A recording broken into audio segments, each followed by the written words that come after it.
और ये युद्ध किस तरह से किए जाते हैं या करवाए जाते हैं, एक छोटा उदाहरण आपको देता हूं। आपको बिल्कुल स्पष्ट समझ में आएगा कि हथियार बेचने के लिए क्या क्या किया जाता है दुनिया में।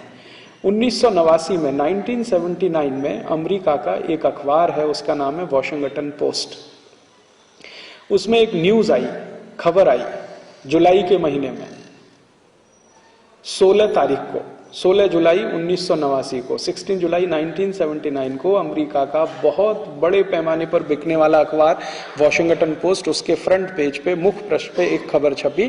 खबर ये थी कि इराक और ईरान नाम के दो देश, पड़ोसी देश, इनके बीच में एक क्षेत्र है, दो देशों के बीच में एक क्षेत्र है, उसको अरबी भाषा में शत अल अरब कहते हैं। तो शत अल अरब नाम का जो क्षेत्र है ईरान और इराक के बीच में, इसमें भयंकर मात्रा में तेल हुआ है। ये खबर वॉशिंगटन पोस्ट के फ्रंट पेज पर छप गई। अब ये खबर जब छपी तो दोनों देशों की सरकार के कान खड़े हो गए और उन्होंने देखना शुरू किया कि ये जो शत अल अरब नाम का क्षेत्र है, इसमें इतना अधिक तेल है। और खबर जब छपी तो उसमें रेफरेंस दिया गया कि अमेरिका के जो सैटेलाइट अंतरिक्ष में घूम रहे हैं उनसे मिली जानकारी के अनुसार, तो और ज्यादा विश्वास हो गया। इसमें अविश्वास का कोई कारण ही नहीं। तो ईरान और इराक दोनों देशों की सरकार के कान खड़े हुए और दोनों देशों ने यह कहना शुरू किया कि ये जो शत अल अरब है, जहां पर ज्यादा मात्रा में तेल छुपा हुआ है, ये हमारा है। दोनों ने क्लेम करना शुरू किया। ईरान ने क्लेम किया, इराक ने क्लेम किया। जब दोनों देशों ने एक ही क्षेत्र पर अधिकार जताना शुरू किया तो झगड़ा होना स्वाभाविक था। तो इनका झगड़ा यूनाइटेड नेशन में गया। संयुक्त राष्ट्र तो इसीलिए बनाया गया है, दो देशों के आपस के झगड़ों का निपटारा करने के लिए। लेकिन आप जानते हैं संयुक्त राष्ट्र काम करता है अमेरिका के इशारे पर। पूरी तरह से वो अमेरिका का जेब में रहने वाला संगठन हो गया है। अमेरिका किसी भी देश पर अगर हमला करने का फैसला कर ले तो संयुक्त राष्ट्र उसको पलट नहीं सकता, जैसा कि अभी आपने इराक के केस में देखा। इराक के केस में संयुक्त राष्ट्र के द्वारा बनाई गई रिपोर्ट ये कहती है कि इराक के पास कोई न्यूक्लियर वेपन नहीं है। अमेरिका कहता है, संयुक्त राष्ट्र कहता है नहीं है। तो संयुक्त राष्ट्र ने कहा कि हम इराक के खिलाफ युद्ध की अनुमति नहीं दे सकते। अमेरिका ने कहा तुम बाजू में बैठो, हम युद्ध शुरू करते हैं। तो संयुक्त राष्ट्र के सारे प्रस्तावों का उल्लंघन करके अमेरिका ने युद्ध शुरू किया और संयुक्त राष्ट्र कुछ नहीं कर पाया, क्योंकि संयुक्त राष्ट्र एक ऐसा शेर है जिसके दांत नहीं है, किसी को काट नहीं सकता है, गुर्रा सकता है बस। और अमेरिका की जेब में रहता है संयुक्त राष्ट्र, क्योंकि अमेरिका के द्वारा दिए गए फंड्स पर संयुक्त राष्ट्र की बहुत सारी व्यवस्थाएं चलती हैं। फंड्स तो दूसरे देश भी देते हैं, लेकिन अमेरिका थोड़ा ज्यादा देता है, इसलिए उसकी बात माननी पड़ती। तो इसी तरह से 1989 में जब यह घटना घटित हुई तो संयुक्त राष्ट्र में मामला गया। संयुक्त राष्ट्र के प्रतिनिधियों ने इसमें कोई फैसला नहीं दिया, लिहाजा दोनों देशों ने एक दूसरे के खिलाफ युद्ध करने का तय कर लिया। जब फैसला नहीं हो पाया झगड़े का तो ईरान और इराक एक दूसरे के खिलाफ लड़ने लगे। वही टाइम में सद्दाम हुसैन इराक का प्रेसिडेंट बना और इसको अमेरिका ने प्रेसिडेंट बनवाया, क्योंकि अमेरिका द्वारा समर्थित एक पार्टी है इराक में, उसका नाम है बाथ पार्टी, जिसका वो लीडर था सद्दाम हुसैन। तो बाथ पार्टी को सत्ता में लाने का काम अमेरिका ने करवा दिया। सद्दाम हुसैन को लीडर बनाने का काम अमेरिका ने करा दिया। जिस समय सद्दाम हुसैन लीडर बना इराक का, उस समय ये पढ़ाई करता था, लॉ का स्टूडेंट था, सेकेंड ईयर में पढ़ता था बगदाद यूनिवर्सिटी में। अमेरिका से इसकी बहुत नजदीकी रही सद्दाम हुसैन की। तो अमेरिका ने पैसा देकर, समाचारों में काफी कुछ उसके बारे में अच्छी बातें लिखकर लीडर बना दिया और सद्दाम हुसैन लीडर होके प्रेसिडेंट हो गया। प्रेसिडेंट होने के बाद उसने अमेरिका के कहने पर ईरान के खिलाफ युद्ध शुरू कर दिया। इधर अमेरिका ने सद्दाम हुसैन को हथियार बेचना शुरू किया, उधर अमेरिका ने ईरान को भी हथियार बेचना शुरू किया। दोनों देशों ने भरपूर हथियार खरीदे और एक दूसरे के खिलाफ इस्तेमाल किए।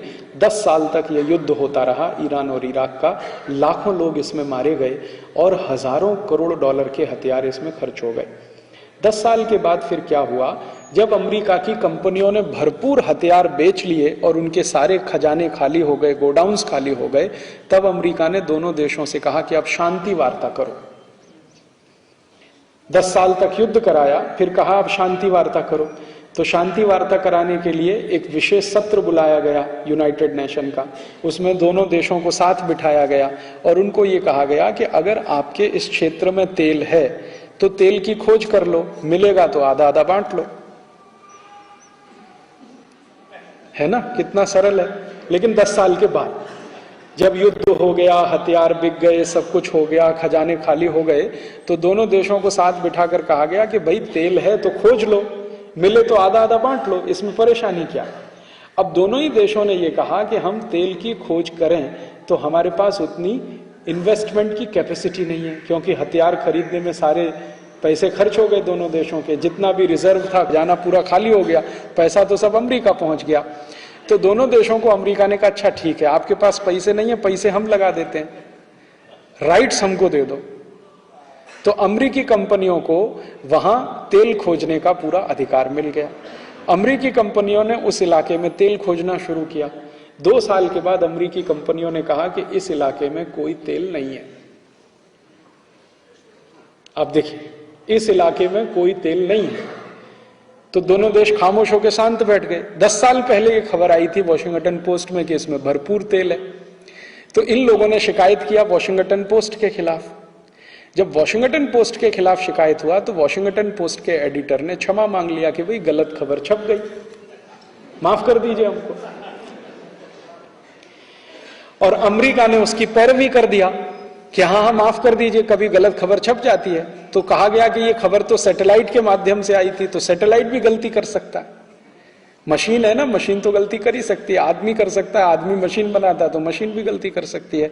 तो लिहाजा वो चैप्टर वहां खत्म हो गया। लेकिन खूबसूरती इस पूरी दुर्घटना की ये रही कि दोनों देश एक दूसरे की जान के दुश्मन हो गए। एक ही कौम को मानने वाले, एक ही मजहब को मानने वाले, एक साथ अल्लाह की प्रार्थना करने वाले लोग एक दूसरे की जान के दुश्मन हो गए, और इतने जान के दुश्मन हो गए कि उनके बंटवारे हो गए और झगड़े शुरू हो गए, और आज तक रुके नहीं। तो युद्ध कैसे कराया जाता है उसका मैंने आपको एक मिसाल दिया। इसी तरह से वियतनाम में हुआ था, इसी तरह से कोरिया में हुआ था, इसी तरह से लैटिन अमेरिका के चिली, कोस्टारिका, कोलंबिया जैसे देशों में हुआ था।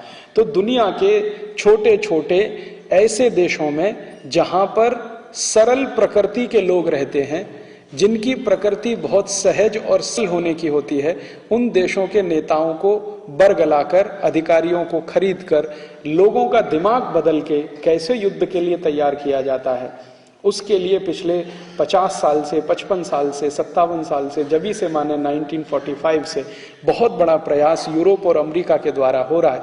और वो प्रयास ये है कि उनको हथियार बेचने हैं, हथियार बेचकर मुनाफा कमाना है, और मुनाफा कमाकर अपने देश को अमीर और अमीर और अमीर बनाते चले जाना है। ये है। अब आपको इस घटना से एक बात समझ में आनी चाहिए, जो मैं आपके दिमाग में लाने की कोशिश कर रहा हूं, कि यूरोप और अमेरिका की अर्थव्यवस्था में सबसे बड़ी कमाई, इनकम अगर कहीं से होती है तो हथियारों की बिक्री से होती है।